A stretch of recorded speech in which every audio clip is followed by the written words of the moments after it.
ஓட எடுத்துக்கணும். அதுக்கு ஆலோவேரா ஜெல் ரொம்பவே முக்கியமானது. ஸோ இது வந்துட்டு நம்ம வீட்டில் இருக்கக்கூடிய கற்றாழை எடுத்தோம் அப்படின்னா இன்னுமே ரொம்ப நல்லதாக இருக்கும். ஒரு கைப்பிடி அளவு சின்ன வெங்காயம் சேர்த்துக்கிறேன். அதுக்கப்புறமா ஒரு கைப்பிடி அளவு கருவேப்பிலை. ஸோ கருவேப்பிலை வந்துட்டு நம்ம அவுட்புட்டுக்கும் அண்ட் நம்மளுடைய சாப்பாட்லேயுமே நம்ம சேர்த்துக்கலாம். ஏன்னா கருவேப்பிலையில் அவ்வளோ ஒரு மருத்துவ குணம் அடங்கி இருக்குது. அடுத்ததாக இந்த 2 பவுடருமே எடுத்துக்கிறேன். இது என்ன அப்படின்னு பார்த்தீங்கன்னா, மருதாணி இலையை பறிச்சுட்டு நிழல்லையே நல்லா காய வச்சுட்டு அதுக்கப்புறமா மிக்ஸி ஜாரில் போட்டு பவுட்ரு பண்ணி எடுத்துக்கிறேன். நமக்கு எப்பெல்லாம் ஹேர் பேக் போடுறோமோ இந்த பவுடரில் 1 ஸ்பூன் எடுத்துகிட்டு நம்ம சேர்த்துக்கலாம். ஏன்னா டெய்லியுமே நம்ம மருதாணி இலை போய் பறிச்சுட்டு இருக்க முடியாது. எல்லார் வீட்லேயுமே மருதாணி இருக்கும் அப்படின்னு சொல்லவும் முடியாது. ஸோ இதில் 1 ஸ்பூன் நான் சேர்த்துக்கிறேன். அடுத்ததாக நெல்லிக்காய் தான்.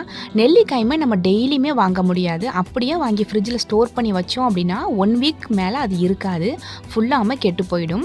அதை வந்து சின்ன சின்ன பீசஸாக கட் பண்ணிவிட்டு வெயிலில் நல்லா காய வச்சுட்டு